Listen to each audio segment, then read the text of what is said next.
నశించిన దానిని వెదకి రక్షించుటకు ఆయన ఈ లోకానికి వచ్చాడు. That is the purpose. ఒక వ్యక్తి పాపములో ఉంటే, పాపములో ఉన్న వ్యక్తి పాపములో నశించిపోవడం యేసుకు ఇష్టం లేదు.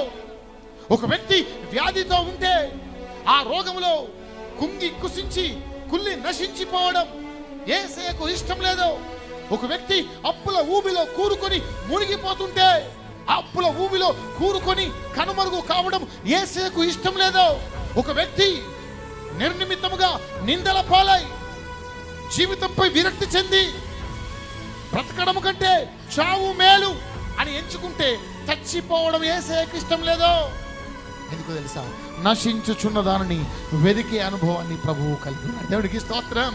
పరలోకపు మహిమను విడిచాడు, ఈ భూమికి నీ వలె నా వలె రిక్తునిగా మార్చుకొని మనుష్య రూపిగా మారాడు.